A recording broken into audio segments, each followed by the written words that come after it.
नमस्कार, आप देख रहे हैं न्यूज इंडिया। आपके साथ मैं हूं अभिषेक। केंद्र सरकार 2047 तक विकसित भारत बनाने की कोशिश में जुटी है। बजट में सरकार का इसी ओर जोर भी था। संसद में बजट पर चर्चा के दौरान विपक्ष का नैरेटिव सरकार से अलग दिखा। विपक्ष सरकार को हर मसले पर घेरने में जुटा है। वहीं नेता प्रतिपक्ष राहुल गांधी हर मसले को जात पात से जोड़कर सियासी माइलेज लेने की कोशिश में जुटे हैं। राहुल ने कहा कि हिंसा नफरत हिंदुस्तान का नेचर नहीं है। उन्होंने भगवान शिव के बारात का भी उदाहरण दिया, जिसमें कोई भी आ सकता है। गुरु नानक जी तो सेवा से किसी को नहीं रोका, लेकिन अगले ही मिनट राहुल ने बजट के हलवा सेरेमनी की तस्वीर दिखाई और कहा कि इसमें कोई ओबीसी अधिकारी नहीं दिखा। राहुल ने कहा कि 20 ऑफिसर्स ने बजट बनाया, मतलब हिंदुस्तान का हलवा 20 लोगों ने बांटा है। जरा गौर करने वाली बात है कि बजट सिर्फ देश के किसी खास वर्ग के लिए है। क्या इसमें देश के हर वर्ग की सोच नहीं है? अगर देश में इस तरह की सियासत होगी तो हिंदुस्तान के विश्व गुरु बनने के सपने को कितना बड़ा आघात लगेगा। कहा जाता है कि हम 21वीं सदी में हैं, लेकिन अगर देश में सियासी दल इसी तरह से जाति आधारित राजनीति करेंगे तो देश का क्या होगा। इतना ही नहीं, राहुल गांधी ने जातिगत जनगणना की मांग की है। क्या इससे देश को फायदा मिलेगा? क्या इससे जातियों में विद्वेष नहीं बढ़ेगा? आपको बता दें कि साल 2009 में राहुल गांधी कांग्रेस के महासचिव थे, तो उन्होंने कहा था उस समय, मैं जाति में विश्वास नहीं करता। मैं अगर दलित के घर जाता हूं तो वो दलित नहीं बल्कि मैं एक इंसान के घर जाता हूं। लेकिन अब राहुल गांधी खुलकर कहते हैं कि मैं मोची और बढ़ई के घर गया था। आखिर राहुल गांधी को क्या मजबूरी आ गई कि उनका दृष्टिकोण इतना बदल गया? चर्चा आज इसी मुद्दे पर।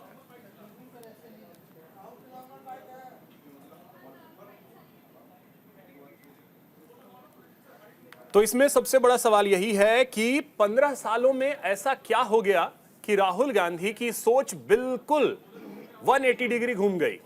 पहले वो साफ कहते थे कि मैं जात पात को नहीं मानता, मेरे लिए इंसानियत सर्वोपरि है। अब अचानक से ऐसा हो गया कि राहुल गांधी जातिगत जनगणना की मांग कर रहे हैं। तो यह सबसे बड़ा सवाल है कि आखिर जाति गिन लेने से देश का विकास कैसे हो जाएगा।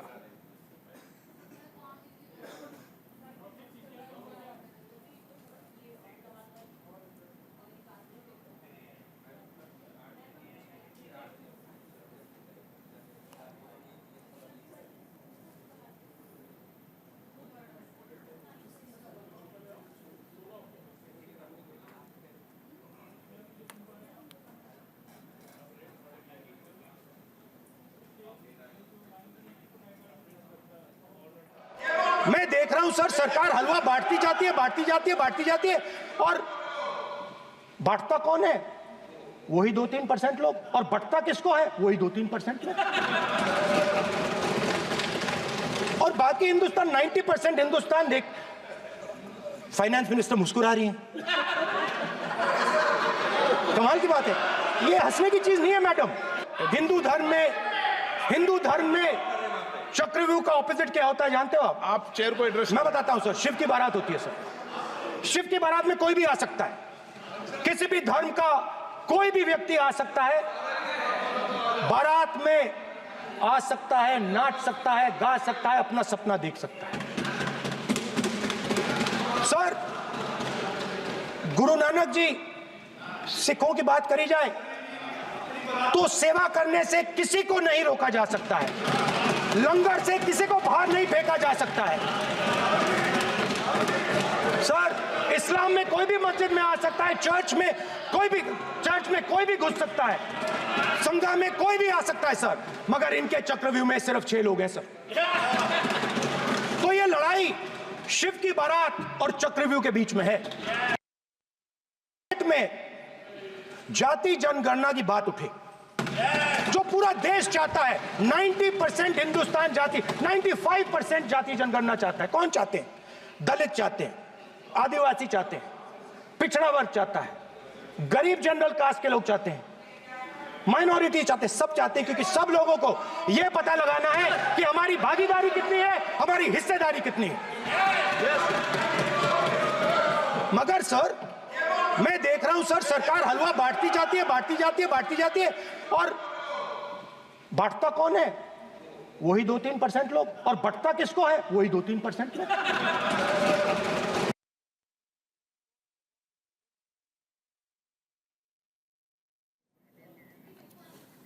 तो देखिए, ये तस्वीर राहुल गांधी ने आज सदन के अंदर दिखाई।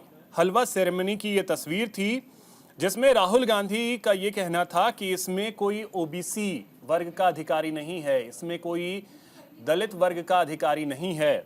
तो शायद राहुल गांधी ये बोलना भूल गए कि इसमें कोई सिख समाज का भी नहीं है। तो उन्हें फिर ये भी पूछना चाहिए था कि इसमें कोई क्रिश्चियन नहीं है, इसमें कोई मुस्लिम वर्ग का नहीं है, इसमें कोई पारसी वर्ग का नहीं है।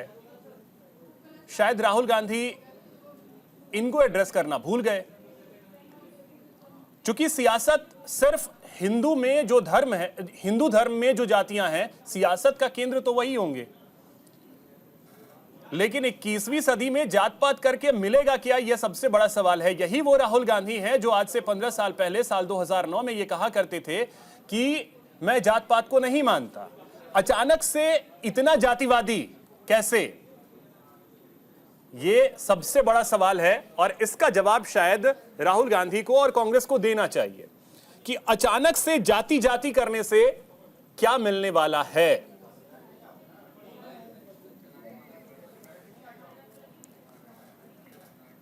तो चलिए चर्चा इसी पे करेंगे। हमारे साथ एक बड़ा गेस्ट पैनल है। सबसे पहले परिचय करवा दूं, हमारे साथ डॉक्टर शत्रुपा जी जुड़ रही हैं, प्रवक्ता हैं बीजेपी के। शत्रुपा जी, बहुत स्वागत आपका।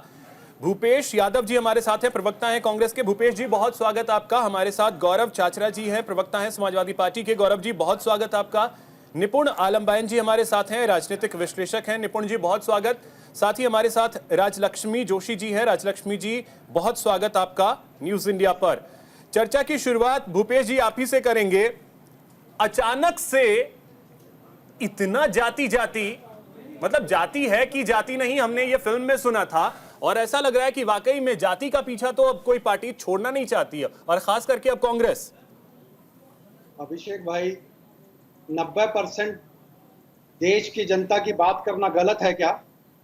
मैं आपसे पूछना चाहूंगा, अति पिछड़ों की 10% को क्यों छोड़िएगा? गलत है क्या? 10% को क्यों छोड़िएगा? 10% से आपको कोई मतलब नहीं है? 10% को कौन छोड़ रहा है? आप ही तो कह रहे हैं 90% की बात करना गलत है क्या? 100% की क्यों नहीं बात करते हैं जो 90% की बात करेंगे? उनकी भी बात कर रहे हैं, लेकिन जितनी जिसकी जनसंख्या उनकी पहले बात हो रही है, तो इसमें गलत क्या है?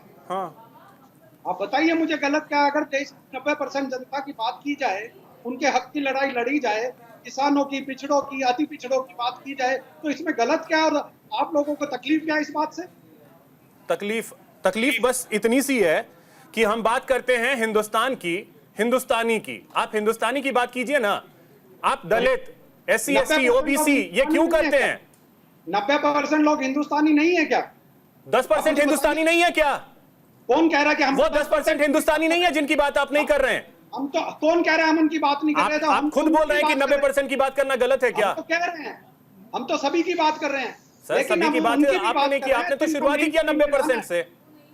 हम उनकी भी बात कर रहे हैं जो मेन स्ट्रीम में नहीं है, जिनको मेन स्ट्रीम में लाना है। अति पिछड़ा, अल्पसंख्यक, आदिवासी, इनके हक की लड़ाई कौन लड़ेगा? वो 4 आदमी इनके हक की लड़ाई लड़ेंगे? A1 A2 और ब्ला ब्ला ब्ला, वो इनके हक की लड़ाई लड़ रहे हैं क्या? क्यों नहीं लड़ रहे हैं वो इनकी हक की लड़ाई? जिसकी जितनी आबादी उसको उतना हक देना पड़ेगा। क्यों नहीं सरकार एक कदम आगे बढ़ के? फॉर्मूला क्या है सर? फॉर्मूला क्या है, मतलब इसका फॉर्मूला क्या है? फॉर्मूला हमारी सरकार आएगी, हम बताएंगे। अच्छा, मतलब 60 साल सरकार में रहे तो वो फॉर्मूला नहीं आ पाया? जरूर, हर 60 साल और अभी तक कोई परिवर्तन नहीं आया क्या? नहीं तो ये तो आप ही बता रहे हैं ना कि फॉर्मूला हम लेकर के आएंगे। 60 साल तक शासन किया और उसके बाद याद आया कि अरे हम तो जाति गिनना ही भूल गए। अरे नहीं, हमने उनके लिए पहले भी काम किया था, आगे भी काम करेंगे। लेकिन अब जो लोग उनको इग्नोर कर रहे हैं, उनके हक की लड़ाई की बात नहीं कर रहे हैं, उनके लिए हम यहाँ पे खड़े हैं और सदा खड़े रहेंगे। उनके हक की लड़ाई जोर शोर से लड़ेंगे, पार्लियामेंट में भी लड़ेंगे, सड़कों पे भी लड़ेंगे। जिसका जितना हक मिलना चाहिए उसके लिए हम हमेशा लड़ेंगे। कांग्रेस लड़ती आई है और आगे भी लड़ेगी। जाति पूछ करके?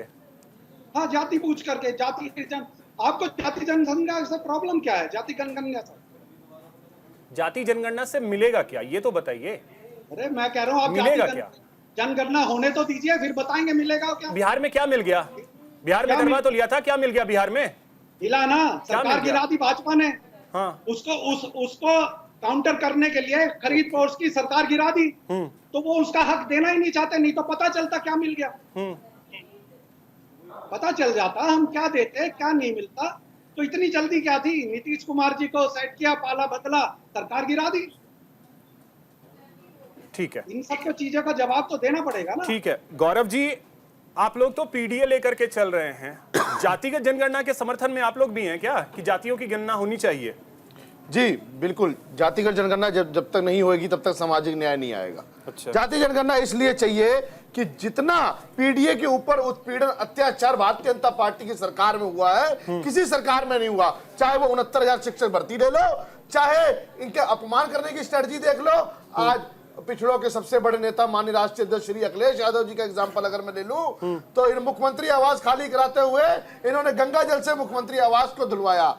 मंदिर अगर वो गए उसके बाद मंदिर को धुलवाया। आखिर भारतीय जनता पार्टी की क्या नियत है? आखिर पीडीए पे इतना उत्पीड़न अत्याचार, इतना रहम, इतना अन्याय क्यों कर रही है भारतीय जनता पार्टी? इसी चीज को खत्म करने के लिए हम जाति जनगणना की मांग करते हैं। जिसकी जितनी हिस्सेदारी होगी उतनी उसकी भागीदारी होगी, इसलिए जाति जनगणना हो रही चाहिए। आप लोग ये जो कहते हैं जिसकी जितनी भागीदारी उतनी हिस्सेदारी, बिल्कुल। तो क्या मतलब 100% है? आप लोग यही चाहते हैं, एक जातियां गिन करके 0.5%, 0.2%, 0.1% सबको अपना अलग अलग दे दीजिए? नहीं, देखिए, जब जाति ये सब क्लियर होगा, जैसे जाति जनगणना होगी, ये मुद्दा हमने चुनाव में भी उठाया था, चाहे वो लोकसभा चुनाव हो, चाहे 2022 का विधानसभा चुनाव हो। अब हम अभी फिलहाल विपक्ष में, लेकिन फिर भी ये मुद्दा उठा रहे हैं, सरकार से नहीं, ये जो आपने कहा ना, जिसकी जितनी, हो। आप लोग ये कहते हैं ना, जिसकी जितनी हिस्सेदारी जितनी भागीदारी उतनी हिस्सेदारी, यानी जितने फीसदी आबादी है उतना % आपको आरक्षण देंगे। क्या करें, मतलब फॉर्मूला तो बताइए। इसका फॉर्मूला ये होगा, जिसकी जितनी भी हिस्सेदारी है, जितने लोग हैं जिस जाति के, उतनी उसको आरक्षण मिलेगा उस हिसाब से, ताकि उसको दबाया ना जाए, कुचला ना जाए, अपमानित ना किया जाए। 69,000 शिक्षक भर्ती में देखिए, हाई कोर्ट ने भी फटकार लगाई भारतीय जनता पार्टी 100% है, 100% को बांट दीजिए जातियों में, जितना 100% की बात है। जब वो जाति जनगणना हो जाएगी, फिगर सामने आ जाएंगे, बहुत क्लियर हो जाएगा वो। तो ये जो जनरल वाले हैं, जो जनरल अपना लिखते हैं, उनको हिंदुस्तान छोड़ देना चाहिए। नहीं, ऐसा कुछ नहीं है। जनरल के लिए भी ये तो वही चीज है ना, आरक्षित सीटें जनरल के लिए भी होंगी। और अभी जो पीडीए के ऊपर उत्पीड़न हो रहा है, वो उत्पीड़न खत्म हो जाएगा। तो जनरल वालों को तो छोड़ करके चले जाना चाहिए ना हिंदुस्तान में। अब उनके कोई कुछ किसी नहीं को है, छोड़ना चाहिए। क्योंकि वो 90% की बात कर रहे हैं, आप पीडीए की बात कर रहे हैं। देश की तरक्की खुशहाली के लिए जनरल, पीडीए और जनरल सब लोग जरूरी हैं। सब लोग मिलकर देश चलाएंगे। जब ये लोग खुशहाल होंगे तो देश खुशहाल होगा। आपके सहयोगी 90% कह रहे हैं, कांग्रेस कह रहे हैं कि 90% की हम आवाज उठाएंगे। आप कह रहे हैं कि पीडीए के, तो बाकी तो बचे वो जो 10% के साथ अगड़े जो दुखी हैं, जो अपमानित हो रहे हैं, जो भारतीय जनता पार्टी के खिलाफ हैं, हम सब उनकी आवाज उठाने का कार्य करेंगे। ठीक है, शत्रुपा आ रहा हूं, निपुण जी आ रहा हूं, शत्रुपा जी से कमेंट ले लेते हैं। शत्रुपा जी, जातिगत जनगणना करवाइएगा आप लोग? नहीं करवाएंगे, क्यों करवाएंगे? आप पहले तो अभिषेक जी, मैं इतना तो आप मानेंगे, कांग्रेस भी मानना चाहिए। ये जो 180 degree turn, round about turn Rahul Gandhi का हुआ है, वो भी हमारे लिए ही हुआ है। आज देखिए, जो लोग कांग्रेस इतना हिंदू विरोधी थे, वो लोग अभी पल पल में शिव जी का रेफरेंस दे रहा है, शिव जी का फोटो लेके आता है, अभी शिव जी का बारात के बारे में बात करे। ये हमको ये बहुत अच्छा लगा कि वो भी हिंदुत्व के तरफ जा रहे हैं, बहुत अच्छा काम।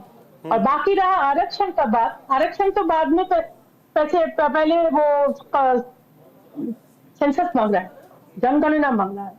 हमारे नीति एकदम साफ है, क्लियर है। आज नहीं, जब से बीजेपी बने हैं, तब से हम ये बोल रहे हैं कि हम अंत्योदय माने development of the last man in society, हम उनके लिए काम किए। ये हमारा बेसिक फिलॉसफी है। और अभी फिलहाल माननीय प्रधानमंत्री पिछले आप लोगों ने चक्रव्यूह ऐसा रचा हुआ है, आप लोगों ने ऐसा चक्रव्यूह रचा हुआ है कि उसको सिर्फ और सिर्फ वही तोड़ सकते हैं। आप लोगों ने चक्रव्यूह रच के रखा है। बेचारा राहुल गांधी, मैं क्या बोलूं उनको। अभी वो अभी महाभारत तक पहुंच गया है। पढ़ते रहे, थोड़ा उनका भी कल्चरल डेवलपमेंट हो ठीक है। जाएगा, जब तक खत्म होगा।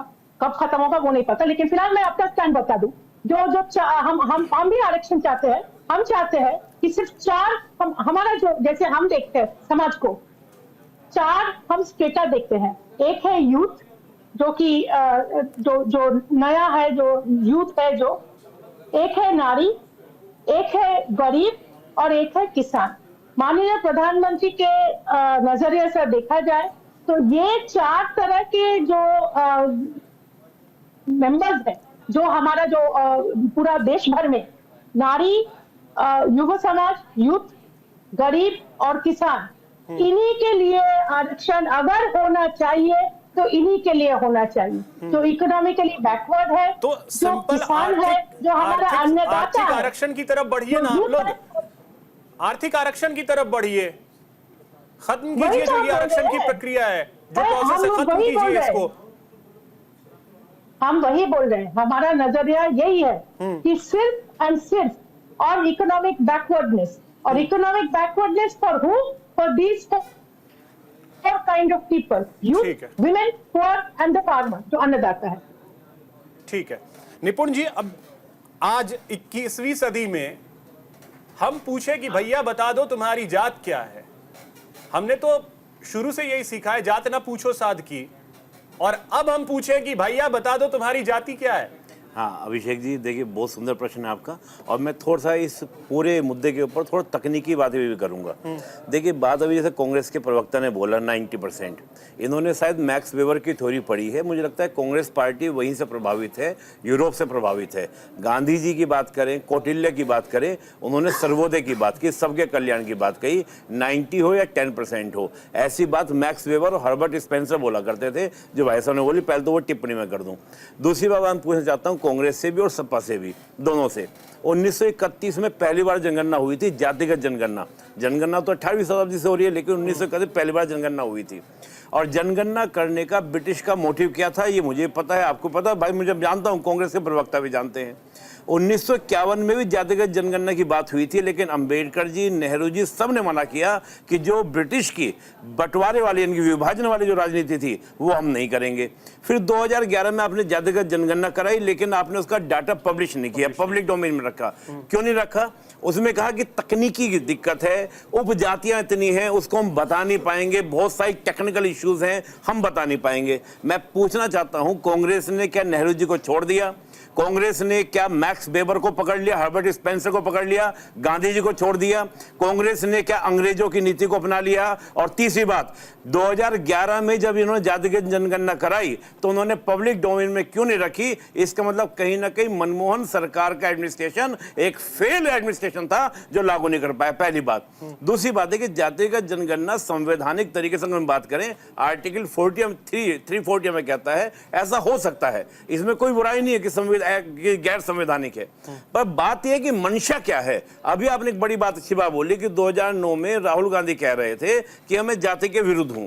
जब व्यक्ति मॉडरेट होता है, आधुनिक होता है और एक सही तरीके की बात करता है, दिमाग वाली बात करता है, एक पढ़े लिखे की बात करता है, तो कोई व्यक्ति जातिवाद की बात कर ही नहीं सकता, जाति की बात कर ही नहीं सकता। लेकिन आज राहुल गांधी जो शो कर रहे हैं वो एक मंजे हुए राजनीतिज्ञ की तरह शो कर रहे हैं। उन्होंने जाति को आज राजनीति का टूल बना लिया है, ये साफ साफ दिख रहा है। ये मोटी बात क्या है कि अगर आप जातिगत जनगणना करते और उसको शुद्ध आईने से करते कि हम एक तरीके से करना चाहते हैं, व्यवस्था से करना चाहते हैं, हम उसमें कोई राजनीतिक लाभ लेना चाह रहे, तो ये आपको दिख जाता पुराने स्टेटमेंट से। तो मैं इतना कह रहा हूं कि आज हम 21 सदी में जहां विकसित भारत की बात कर रहे हैं, उस समय आप जातिगत कार्ड खेलने की बात कर रहे हैं। और इसकी जो उपजातियां हैं, रोहिणी आयोग की रिपोर्ट लागू होगी तो मैं कांग्रेस के प्रवक्ता से पूछता हूं, क्या उपजातियों के बारे में आप स्वीकार करेंगे? मैं गारंटी से कह रहा हूं, यही कांग्रेस के प्रवक्ता या कांग्रेस के जो अध्यक्ष बने बैठे हैं या कांग्रेस के जो विपक्ष के नेता बने बैठे हैं, छाती पीट पीट के मर जाएंगे, कहेंगे नहीं, रोहिणी आयोग की रिपोर्ट लागू नहीं होगी, उपजातियों की रिपोर्ट ये लागू नहीं होने देंगे।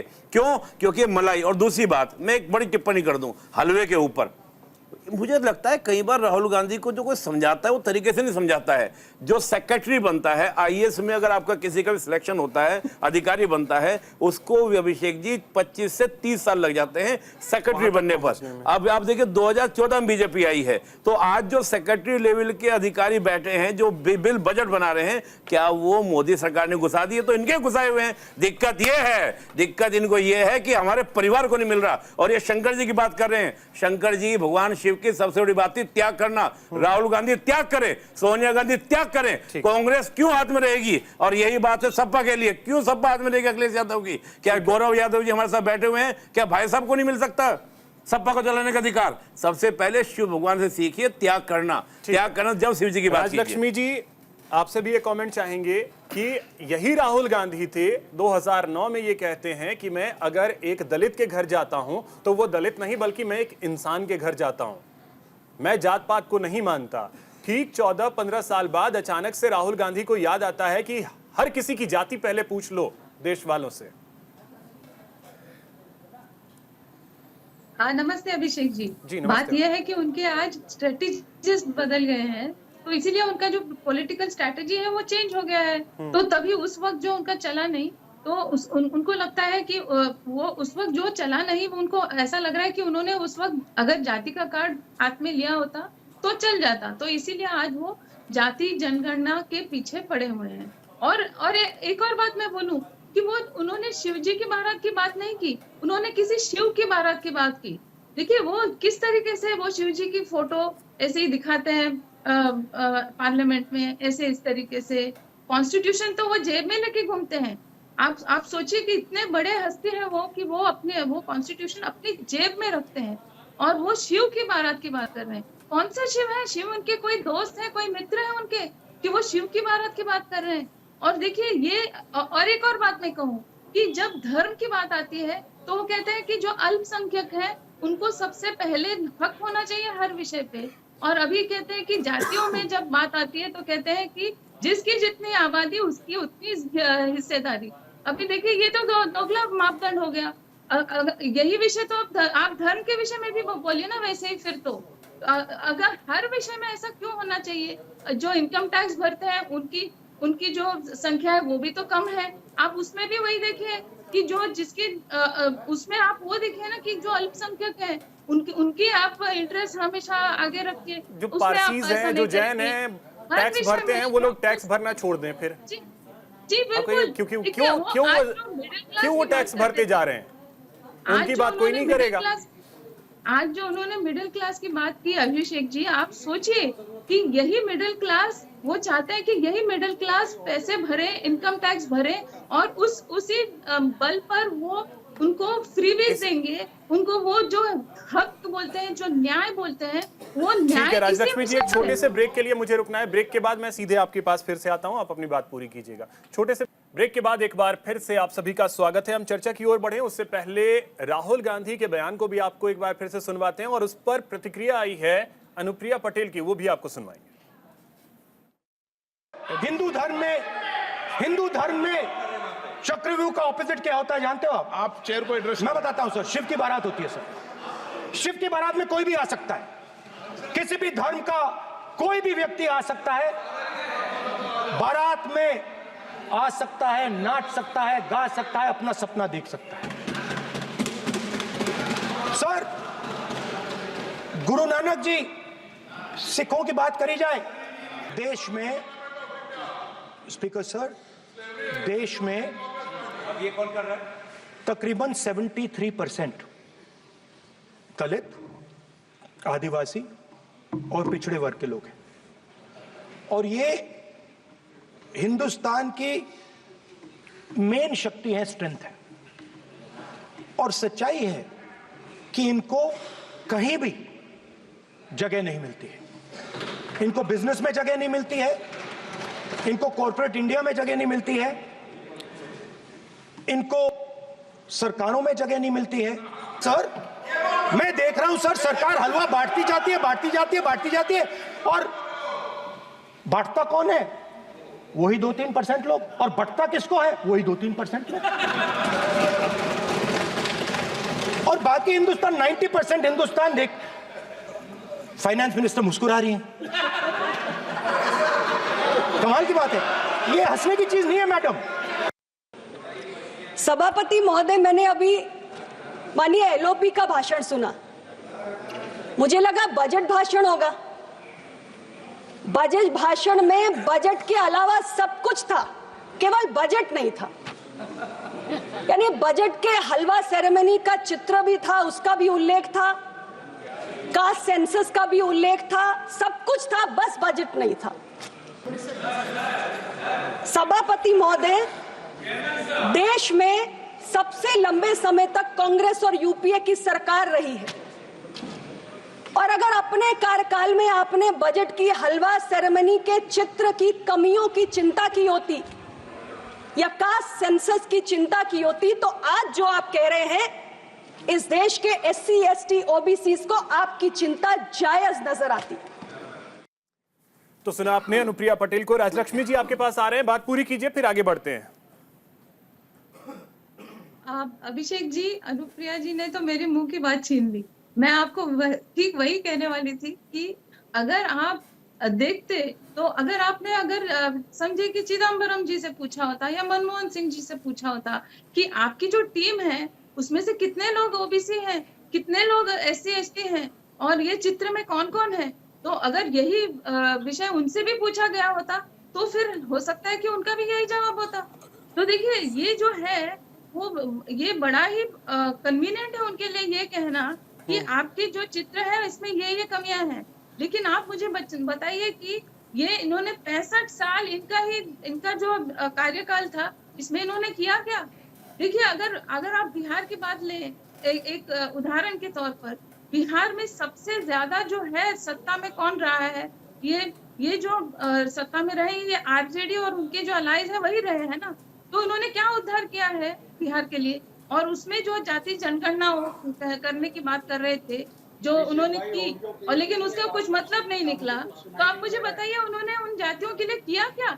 और ये जो भी बीमारू राज्य हैं उनमें सबसे ज्यादा तो राज्य में यही रहे हैं, यही सब रहे हैं, तो उन्होंने लेकिन उनके लोगों के लिए नहीं किया। तो ये जो एक मिथ है ना उनका, जो उनको जो एक लगता है मिसकंसेप्शन कि अपने ही जो जाति के लोग अपने ही लोगों का उद्धार कर सकते हैं, ये जो है ये गलत बात है। क्योंकि मुझे भूपेश जी अब आपके पास आ रहे हैं। ये देखिए, यही राहुल गांधी थे 2009 में जब ये बात इस तरीके से करते थे कि हाँ, मैं जाति को नहीं मानता, मैं जात पात में विश्वास नहीं करता, और मैं अगर किसी के घर जाता हूं, दलित के घर जाता हूं, तो मैं दलित नहीं इंसान के घर जाता हूं। मैं आपको सच बता रहा हूं, उस समय मैं जब भी सुनता था ये कहता था कि चलो कोई ढंग से पढ़ा लिखा आदमी बात कर रहा है।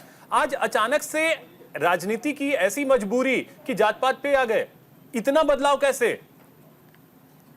अभिषेक भाई, मैं राजलक्ष्मी जी के ऑडियो मेरे को क्लियर नहीं था, मैं सुन नहीं पाया। उससे पहले मैं निपुण जी की बात का जवाब दे दूं, जो ये छाती पीटने की बात कर रहे थे।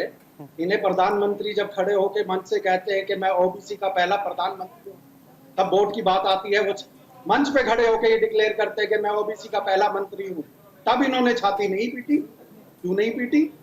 क्यों नहीं आवाज उठाई प्रधानमंत्री जी के खिलाफ? दूसरी बात, जो ये त्याग की बात कर रहे हैं कि परिवार को कुछ नहीं मिल रहा है, सोनिया गांधी जी वो शख्सियत है जिन्होंने प्रधानमंत्री जी की कुर्सी को लात मार, तो ये त्याग करना सिखाएंगे उस परिवार को जिस परिवार के दो लोग शहीद हुए हैं, जिन्होंने इस देश के लिए अपनी जान दी है, उनको ये त्याग करने। इतिहास में बहुत सारी ऐसी बातें हैं।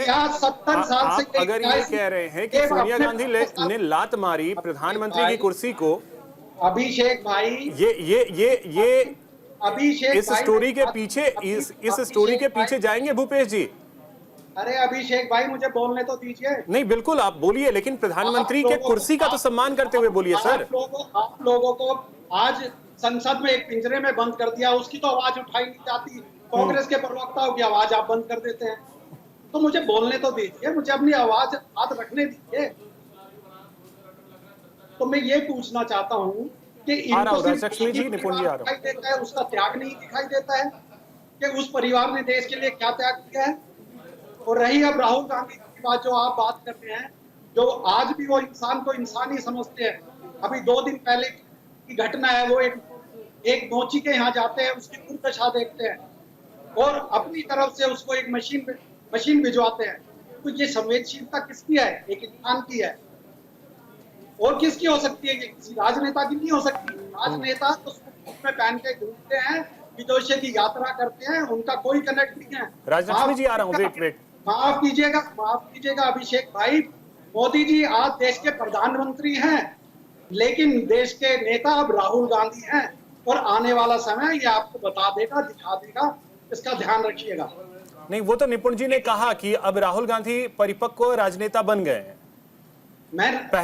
वो तो निपुण जी ने खुद बोला, नेता वो होता है जो देश के दिलों पे राज करता है और अब राहुल जी लोगों के दिलों पे राज करने लगे हैं।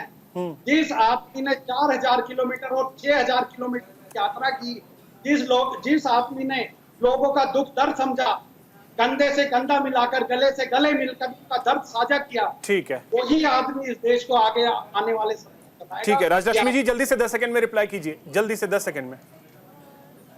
जी, उन्होंने जो अभी तीसरी बात कही वो मैं सबसे पहले कहूंगी कि वो इतने लोकप्रिय हैं, इतने लोकप्रिय हैं। प्लीज पीसीआर इसको चेक कीजिएगा, राजलक्ष्मी जी की आवाज नहीं जा रही है।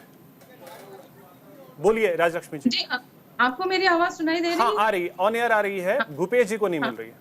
अच्छा, देखिए वो राहुल गांधी जी इतने लोकप्रिय हैं कि उनके नेतृत्व में कांग्रेस को तीसरा सबसे बुरा हार मिला है लोकसभा इलेक्शन में। देखिए जो उनको वो 100 भी पार नहीं कर पाए। अभी उस बात को छोड़िए, ये जो सोनिया गांधी जी की बात हो रही है, वो उसके पीछे का स्टोरी आपको भी पता है, हम सबको पता है कि वो उसमें टेक्निकल प्रॉब्लम्स थे। वो उनका जो सिटीजनशिप था वो विषय था, उन्होंने कोई त्याग नहीं किया है, वो बन नहीं पाई। इसीलिए मैंने कहा कि उस स्टोरी के बैकग्राउंड में ना ही जाए तो ज्यादा बेहतर होगा। ठीक है, निपुण जी बोलिए। आ रहा हूँ, राजलक्ष्मी जी आता हूँ फिर से। मैं एक तो ना कड़ी आपत्ति करूंगा। मैं हमेशा देखता हूँ कांग्रेस के प्रवक्ता बोलते हैं कि इस परिवार ने 2 कुर्बानी देश के लिए।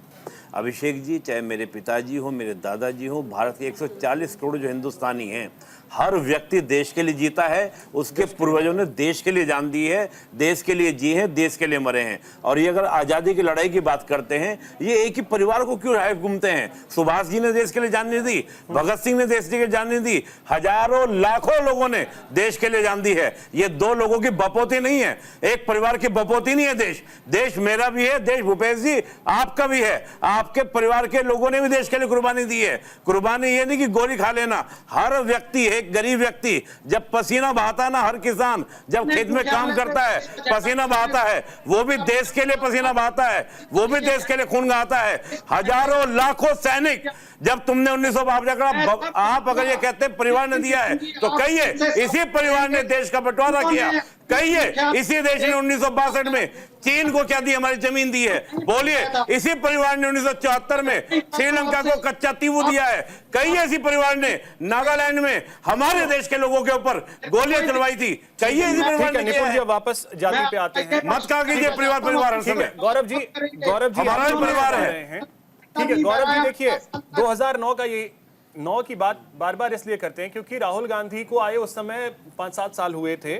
2004 में पहली बार चुनाव लड़े थे और 9 के आसपास जब महासचिव थे, उस दौरान उन्होंने बहुत ऐसी बातें कही थी कि लगता था कि वाकई में एक पढ़ा लिखा उस तरीके का नेता है जो जाति पाति से ऊपर उठ करके देश के बारे में सोच रहा है। अब वापस अगर उसी दिशा में बढ़ रहा है और आपके सहयोगी हैं तो सवाल तो पूछे जाएंगे ना। देखिए आज भी नेता पढ़ा लिखा है। आज नेता क्या किया है, नेता ने स्ट्रेटजी चेंज कर ली है। जैसी पक्ष की स्ट्रेटजी है, भारतीय जनता पार्टी की स्ट्रेटजी को देखते हुए रिजल्ट ओरिएंटेड अपनी भी स्ट्रेटजी हमने चेंज की है। हम पीडीए की बात कर रहे हैं, क्या तकलीफ है भारतीय जनता पार्टी को? हम जाति जनगणना की बात कर रहे हैं, क्या दिक्कत है भारतीय जनता पार्टी को? सामाजिक न्याय की बात कर रहे हैं, क्या दिक्कत है भारतीय जनता पार्टी को? अब फ्रंट में आके कहना चाहिए बड़ा दिल दिखा के कराया जाति जनगणना, क्या दिक्कत है? भारतीय जनता पार्टी की मंशा पिछड़ों को, दलितों को, अल्पसंख्यक को नीचे दबाने की है, इनको आगे बढ़ाने की नहीं है। यह दर्शाता है इनका दोगलापन। तो इसीलिए मेरी डिमांड है आपके चैनल के माध्यम से भी कि जाति जनगणना होनी चाहिए, सामाजिक न्याय होना चाहिए।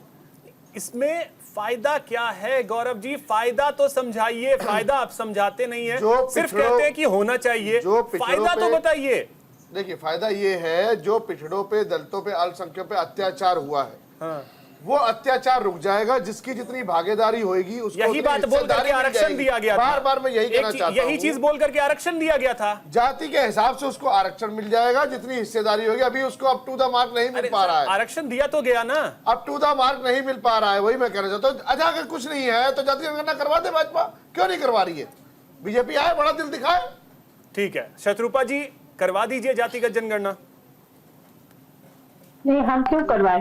पहले तो भूपेश जी और गौरव जी खुद ही कंफ्यूज है कि उनका नेता बोलना क्या चाहते हैं। आप ये ऐसा सोचिए, पूरा शो में 100 बार पूछ लिया, ये हो अगर होगा तो फिर उसका फायदा क्या होगा, वो दोनों को खुद नहीं पता। आप लेकिन बता दो, अगर नहीं करा रहे तो क्या है? क्यों नहीं करा रहे? आप बता दीजिए, आप बता दो क्यों नहीं करा रहे? एक तो राहुल गांधी क्या नेता प्रतिपक्ष है, इतना बड़ा, वो क्या दिल पे राज कर रहा है, ऐसा कुछ हो गया है उनका। लेकिन अभी इतना सिर्फ कॉमिक रिलीफ और एकदम डायरेक्ट एंटरटेनमेंट के अलावा उनका तो कोई भी सब्जेक्ट में कोई भी ढंग का कोई बात ही नहीं होता है कि ये दोनों बेचारे लोग डिफेंड भी कर सके। डिफेंड क्या, अंदर क्या है, मैंने बात का अंदर क्या है? एक पूरा स्पीच के अंदर को कॉन्टेक्स्ट होगा, कोई कंटेंट होगा, उसके ऊपर ये बेचारा 2 जन बोलेगा। तो वैसे भी मैं सिर्फ इतना बोलना चाहती हूँ कि हम जब प्रधानमंत्री जी मंगलसूत्र की बात करते हैं तो सही बात करते हैं। जब प्रधानमंत्री देश के नागरिक को ज्यादा बच्चे पैदा करने वाला बोलते हैं तो क्या अच्छी बात करते हैं? उसको अप्रिशिएट करते हो उस चीज को आप लोग? आप डिफेंड करते रहिए। यही आपकी हरकतें, यही दोगलापन, यही अत्याचार पीडीए पे, उसी ने आपको हराया उत्तर प्रदेश में। अब आगे उपचुनाव आने वाला, देख लीजिएगा, उससे भी बुरी तरीके से आप लोग हारेंगे। सुनने का भी अभ्यास करते रहिए और सुनने का अभ्यास करिए। ये अभ्यास बहुत अच्छा अभ्यास होता है।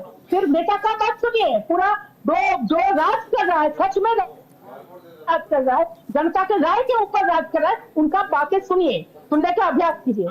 बाकी रहा, मैं इतना कह दूं कि हर जगह हमारा पेपर वर्क में पहले कांग्रेस के टाइम पे, आरक्षण का टाइम पे हमको लिखना पड़ता था कि कास्ट क्या है, ये क्या है, वो क्या है।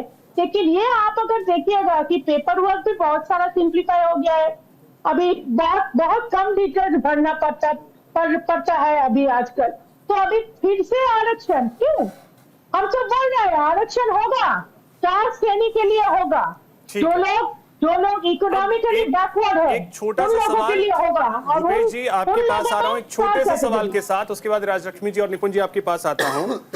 भूपेश जी, अब देखिए, हलवा सेरेमनी की फोटो दिखाई गई, राहुल गांधी ने फोटो दिखाया और पूछा कि इसमें कितने अधिकारी जो हैं वो ओबीसी से हैं, कितने SC ST से हैं, कितने दलित हैं, ये पूछा। अभी एक चीज आप बताइएगा कि जो कांग्रेस की टीम है और जो राहुल गांधी की टीम है, उसमें कितने ओबीसी और कितने दलित हैं? आप तो पत्रकार है, आपको पता होगा, इसीलिए तो मैं पूछ रहा हूं कि कितने हैं। बता रहा हूं, उसमें है, तभी तो मैं बता रहा हूँ। कांग्रेस, राहुल गांधी इंडिया गठबंधन का हिस्सा है। इंडिया गठबंधन में देखिए पीडीए ही पीडीए है। अरे इंडिया गठबंधन नहीं भैया, वो वहां जो कांग्रेस की अपनी टीम है, कांग्रेस की टीम आपकी टीम जाकर के नहीं करेगी ना लीड। कांग्रेस की टीम को लीड कौन करेगा? जो कांग्रेस के हैं, या समाजवादी पार्टी थोड़ी लीड करेगी उसको? हाँ अभिषेक भाई, आपको पता है कौन कौन है? आप बताइए तो सर। भूपेश जी, मैं पूछना चाहता हूं कि कांग्रेस की जो टीम है या राहुल गांधी की टीम है, कितने ओबीसी और SC ST से राहुल हैं? गांधी की टीम की बात कर रहा हूँ। आपको एक मिनट शत्रुपा जी, एक मिनट। आपको अच्छे से पता है कितने लोग उस टीम में। आप क्यों नहीं जनता को बताते कि उसमें भरपूर लोग राहुल गांधी के साथ जुड़े हैं? राहुल गांधी मैं अभी की टीम की बात कर रहा हूं, आज के टाइम में जो टीम आपकी काम कर रही है। मैं भी अभिषेक भाई अभी की टीम की बात कर रहा हूं। हाँ, कितने ओबीसी और कितने दलित हैं? आपको पता है राहुल गांधी की टीम कितनी बड़ी है? नंबर्स में अगर मैं बताऊं तो आप मान लेंगे? अरे सर तो बताइए, तो मैं मानूं या ना मानूं, आप तो बताइए सही। आप लोग क्यों नहीं बताते हैं ये बात? उसमें कितना % आरक्षण है या नहीं है? राहुल गांधी जी इकलौते ऐसे नेता। मैं आपसे एक सवाल पूछना चाह रहा हूँ, जो आप मेरे से सवाल पूछ रहे थे कि कांग्रेस 10% की बात नहीं करती, 90 की करती है, तो बीजेपी 10% का हलवा खिलाना क्यों चाहती है? 90% लोगों को हलवा क्यों नहीं खिला रही है? बीजेपी ने कब कहा कि 10% के लिए हलवा है? बीजेपी ने कब कहा? बीजेपी कहना जरूरी है क्या? अरे अंधा बाटे रेवड़ी अपने अपने को दे, दिखाई नहीं दे रहा। सवाल सीधा सा था, आप बोल लेते कि हाँ 10 है, 20 है, 2 है, 4 है। जान लीजिए सर 25-30 की टीम में 1 से 2 ओबीसी के हैं, ठीक है। 10 साल से क्या हाल हो रहा है? कांग्रेस की जो वो टीम है 25 से 30 की टीम है, उसमें सिर्फ 2 से 3 है, इतना जान लीजिए। कौन कह रहा है? मैं आपको चैलेंज करता हूँ। ठीक है सर, इसका डेटा जाकर के देख लीजिएगा। निपुण जी बोलिए। मैं चैलेंज करता हूँ, आप अपने फैक्ट्स चेक करिए। कांग्रेस पार्टी, मैं आपको चैलेंज करता हूँ, अपने फैक्ट्स कांग्रेस चेक करिए। पार्टी जो बात करती है पिछड़ों की, ठीक है, मैं आपको थोड़ा सा टेक्निकल जानकारी दे दूं। पहली बार पिछड़े के लिए आयोग बना कालेलकर आयोग 1955 में, इसी कांग्रेस पार्टी ने उसकी रिपोर्ट को लागू नहीं किया। फिर मंडल आयोग बना 79 में जनता पार्टी की सरकार में, 1980 में उसकी रिपोर्ट आई, इन्होंने लागू नहीं किया। जब वीपी सिंह की सरकार आती है 90s में, तब लागू किया। और राजीव गांधी जी का आप संसद के अंदर, लोकसभा के अंदर दिया भाषण सुन लीजिए, उन्होंने उसका विरोध किया था। अब ये कह रहे हैं कि बीजेपी को आपत्ति क्या है? बीजेपी विभाजनकारी वाली राजनीति नहीं कर रही है। बीजेपी की वही नीति है जो अंबेडकर जी की थी, बीजेपी की वही नीति है जो नेहरू जी की थी। कांग्रेस ने आज अंबेडकर जी को छोड़ दिया है, कांग्रेस ने आज नेहरू जी को छोड़ दिया है, कांग्रेस ने आज पकड़ लिया है विभाजनकारी अंग्रेजों की नीति। खुलकर कहिए भूपेश जी, खुलकर कहिए कि हम अंग्रेज हो गए हैं। खुलकर बोलिए, क्या दिक्कत है बोलने में? बोलिए हम अंग्रेज हो गए हैं, इसमें क्या दिक्कत है? बोलिए हम अंग्रेजों की विभाजनकारी राजनीति करेंगे। और दूसरी बात, अभी गौरव भाई कह रहे थे पिछड़ा, दलित और अल्पसंख्यक। जब अखिलेश यादव जी की सरकार थी यूपी के अंदर, अखिलेश यादव जी की सरकार में जब हम पिछड़े वर्ग की बात करते हैं, तो पिछड़े वर्ग में कितनी जातियों को आरक्षण मिला, जो प्रयागराज हाई कोर्ट के अंदर कोर्ट के द्वारा लताड़ लगाई गई थी कि आपने केवल एक ही जाति पर फोकस किया, पिछड़ा वर्ग में केवल एक ही जाति है। मैं फिर वही बात कह रहा हूं, ये जाति उपजाति में उलझ जाएंगे। 2011 में इन्हीं की सरकार थी, वो फेल हो गई, डांटा पब्लिक नहीं कर पाए। क्यों? क्योंकि जातियां उपजातियां इतनी हैं, ये चाहते हैं देश बढ़ जाए। 47 में बांटा इन लोगों ने, अब दोबारा फिर बांटना चाहते हैं, ये देश में दंगे करवाना चाहते हैं। बात तो संसद में कर दी गई, चूंकि बात करनी थी, लेकिन अपनी ही टीम में जो है उनके नाम तो बता दें कि हाँ कितने ओबीसी कितने दल ने किया था। ठीक है, जो जिन्ना की मजार पे जाते हैं, जिन्ना की वाहवाही करते हैं, देश बांटने का काम। अरे प्रधानमंत्री आप ही थे ना 1946 में, प्रधानमंत्री नेहरू जी थे ना। आप बेकार की बात करते हैं। 1946 में प्रधानमंत्री कौन थे? प्रधानमंत्री कौन थे 1946 में? 1946 में प्रधानमंत्री कौन थे? ठीक है, भूपेश जी और निपुण जी, राजलक्ष्मी जी बोलिए। और ज्यादा सूट करेगा। हाँ तो कोई दिक्कत नहीं, कह लीजिए, हमें कोई दिक्कत नहीं है। पर आपके ये देश को बंटवाया आप लोगों ने। ठीक है निपुण जी, प्राइम मिनिस्टर थे, भूपेश जी की मजार, ये मजार कहिए नेहरू जी ने करा था बंटवारा। के मैदान में आइए, पता चलेगा क्या है क्या नहीं। मैदान में तुम 3 बार से हार रहे हो और कितना मैदान में लाओगे हमें? राजनीति करते हो 3 बार से सरकार से बाहर हो तुम लोग। भूपेश जी वेट, राजलक्ष्मी जी बोलिए। अभिषेक जी क्या आप रिपीट कर सकते हैं? मुझे कुछ सुनाई ही नहीं। कांग्रेस की जो टीम है, कांग्रेस की टीम में ही कितने ओबीसी हैं, या राहुल गांधी या जो भी बड़े नेता कांग्रेस के हैं उन्होंने जो अपनी टीम बनाई उसमें कितने ओबीसी कितने एससी एसटी हैं, ये क्लियर नहीं करेंगे। लेकिन हाँ, कितने आईएएस सचिव जो हैं वो ओबीसी से हैं, कितने दलित से, ये जरूर पूछेंगे। जी देखिए, उनका जो हिपोक्रेसी है वो तो साफ नजर आता है। जैसे आप अभी उदाहरण दे रहे हैं कि उनकी खुद की टीम में उन्होंने कभी बताया नहीं, उनकी खुद की टीम में उन्होंने कभी देखा नहीं। अभी देखिए, उन्होंने जो अभी आज भी छाती जो कहा हम एमएसपी को हम आज पार्लियामेंट में पास कराएंगे, तो यही जो लोग थे, राहुल गांधी जी थे तभी यूपीए सरकार में, जब यूपीए सरकार ने मना कर दिया था एमएसपी के इसी प्रस्ताव को, और तभी उन्होंने कहा था कि ये फीजिबल नहीं होगा। और इन्हीं लोगों ने उस वक्त उस प्रस्ताव को नामंजूर किया था, और आज कहते हैं कि हम उसको मतलब वो चैलेंज कर रहे हैं मोदी को कि हम इसको लागू करेंगे। तो ये हिपोक्रेसी नहीं है तो क्या है? और इसी तरीके से आप अगर आप सोचिए कि 65 बच्चों में ये जो इन्होंने रिजर्वेशन दिया, उन्होंने ठीक तरीके से इसको इम्प्लीमेंट नहीं किया।